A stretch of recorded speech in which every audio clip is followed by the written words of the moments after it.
ఇవాళ ఆ రాష్ట్రాల అభివృద్ధి మాత్రమే కాదు, పార్టీ కూడా గొప్పగా అభివృద్ధి చెంది 7 రాష్ట్రాలు కూడా ఇవాళ మొట్టమొదటిసారిగా భారతీయ జనతా పార్టీకి పట్టుకొమ్మలుగా ఉన్నాయి. ఇవాళ నేను అనుకుంటా సికింద్రాబాద్ నియోజకవర్గంలో కిషన్ రెడ్డి గారికి ఒక కులమనేటువంటి ముద్ర లేదు. కిషన్ రెడ్డి గారికి ఏ మనిషిని చూసినా మనిషి దుఃఖమేందో కష్టమేందో కన్నీళ్ళేందో పట్టించుకునే వ్యక్తిగా ఉంటాడు తప్ప ఇంకొకటి ఉండదు. నాకు తెలిసి మోడీ గారు సబ్కా సాత్ సబ్కా వికాస్ అనే నినాదం ఇవాళ వచ్చింది. కానీ కిషన్ రెడ్డి గారిని అంబేర్పేటలో గెలిచిన తర్వాత అనుకున్నాం కిషన్ రెడ్డి గారికి ఒక మతమనే రంగు లేదు, కిషన్ రెడ్డి గారికి ఒక కులమనే రంగు లేదు, కిషన్ రెడ్డి గారికి మనుషులు మానవత్వం అనేటువంటి ఫిలాసఫీ ఉంట పట్టించుకోవాలని చెప్పి మేము ఎప్పుడు చెప్పుకునే వాళ్ళం. ప్రజాస్వామ్యాన్ని, ధర్మాన్ని, న్యాయాన్ని ప్రజల కోసం తప్పించినటువంటి కిషన్ రెడ్డి గారికి ఆశీర్వదించాలని చెప్పి కోరుకుంటూ సెలవు తీసుకున్న భారత్ మాతాకి. బీజేపీ గెలుపు ఈ పాటికే నిర్ధారణ అయినది. అసలు ఈ పార్లమెంటులో మనకు ఎవరు సాటి లేరు, ఎవరు పోటీ లేరు. సికింద్రాబాద్ అంటేనే బీజేపీకి కంచుకోట. ఇవాళ ఉదయం నుంచి కూడా రాజ్నాథ్ సింగ్ గారు మన యొక్క తెలంగాణలో మన అభ్యర్థుల ప్రచార నిమిత్తం రావడం చూస్తూ ఉంటే ఈ తెలంగాణలో ఉన్నటువంటి కాంగ్రెస్ పార్టీ, బీఆర్ఎస్ ఈ 2 పార్టీలు కూడా కుమ్మక్కు రాజకీయాలు చేస్తూ, ఎందుకంటే ఈ 2 పార్టీలు కూడా నరేంద్ర మోడీ గారి యొక్క ప్రపంచనం దేశవ్యాప్తంగా ఏదైతే ఇవాళ వీస్తా ఉన్నదో తెలంగాణ అతీతం కాదని ఈరోజు స్పష్టమవుతా ఉన్నది. ఇవాళ 17 స్థానాల్లో ఇవాళ భారతీయ జనతా పార్టీ అభ్యర్థులు గెలుపు దిశలో విజయబాటలో దూసుకుపోతా ఉంటే నరేంద్ర మోడీ గారు 10 సంవత్సరాల కాలంలో చేసినటువంటి అభివృద్ధి, పేదల సంక్షేమాలు, వారు సాధించిన విజయాలను ప్రజల ఇవాళ కోకొల్లలుగా చెప్పుకుంటున్నారు. అందుకని ఇవాళ ఈ విపక్ష పార్టీలకు మోదీ గారి అభివృద్ధి ఎజెండా మీద మాట్లాడడానికి లేరు. మోదీ గారి పేదల పక్షపాతిగా వారి వల్ల విమర్శించడానికి ఆస్కారం లేదు.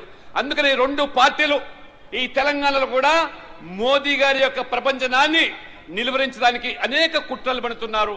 కేసీఆర్ గారు అంటారు ఈ కాంగ్రెస్ ప్రభుత్వాన్ని కూలగొట్టడానికి బీజేపీ ప్రయత్నం చేస్తా ఉన్నదని. మాకేమాత్రం కూడా ఈ ప్రభుత్వాన్ని కూలదేయాలని చెప్పి కించిత్ ఆలోచన లేదు. ఈ ప్రభుత్వాన్ని కూలదేసి ప్రజలే తిరగబడతారు.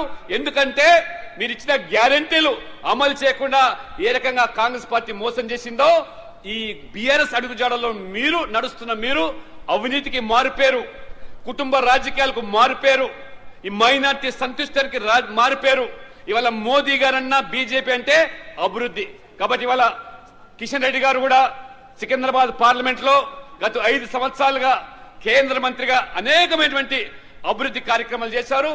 ప్రజలలో ఒక తలలో నాలుకగా ఉంటూ ఒక కార్యకర్తగా ఎదిగినటువంటి కిషన్ రెడ్డి గారు ఇవాళ ఖచ్చితంగా సికింద్రాబాద్ పార్లమెంట్ లో ఈ కాంగ్రెస్ లేదా బీఆర్ఎస్ మచ్చుక కూడా ఇవాళ పోటీలో లేదనే విషయాన్ని కార్యకర్తలు గమనించి మే 11వ తేదీ వరకు ఈ ప్రతి బూత్ లో మోదీ గారిని, బీజేపీని, కిషన్ రెడ్డి గారిని గెలిపించడానికి మీరందరూ కూడా కృషి చేస్తారని దోహదపడతారని చెప్పి.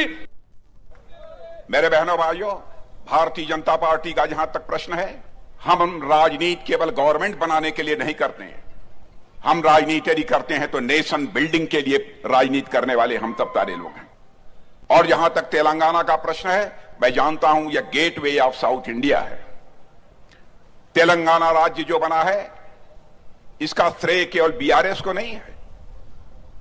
मैं जानता हूं सैकड़ों लोगों ने तेलंगाना राज्य बनाने के लिए अपना बलिदान दिया है, अपने प्राणों को न्यौछावर किया है. उसके बाद यहां पर बीआरएस की गवर्नमेंट बनी है और बीआरएस ने जिस तरीके से उस गवर्नमेंट ने करप्शन को बढ़ावा दिया है, जनता की गाढ़ी कमाई को लूटा है. बहनों भाइयों, जिन लोगों ने तेलंगाना राज्य बनाने के लिए बलिदान दिया है उनकी आत्मा उन्हें कभी माफ नहीं करेगी. क्या कारण है? कांग्रेस हो, भारतीय ये बीआरएस हो, ये लोग जब गवर्नमेंट बनाते हैं इन लोगों के ऊपर करप्शन के चार्जेज लग जाते हैं. कांग्रेस के बारे में भी आपने देखा होगा, जब जब सेंटर में कांग्रेस की गवर्नमेंट बनी है उन लोगों के ऊपर करप्शन के सीरियस चार्जेज लगे, यहां तक कि उनके मिनिस्टर्स को भी जेल की हवा खानी पड़ी है. लेकिन चाहे हमारे आदरणीय अटल बिहारी वाजपेयी जी की सरकार रही हो, चाहे आज मोदी जी की सरकार है, भारत नहीं, कोई दुनिया का कोई भी व्यक्ति उंगली उठाकर नहीं कह सकता कि हमारी बीजेपी लेड गवर्नमेंट के ऊपर एक भी करप्शन का चार्ज हो। गवर्नमेंट कैसे चलाई जाती है, गवर्नमेंट कैसे चलाई जाती है, इसकी कला यदि किसी को आती है तो भारतीय जनता पार्टी को आती है। बहनों भाइयों, हमारे मोदी जी के नेतृत्व में हमारा देश कितनी तेजी के साथ आगे बढ़ रहा है। भारत का स्टेचर, भारत का कद सारी दुनिया में बढ़ा है। पहले इंटरनेशनल फोरम पर भारत कुछ बोलता था तो भारत की बातों को जिस गंभीरता पूर्वक लिया जाना चाहिए। నంద్యాల జిల్లా శ్రీశైలం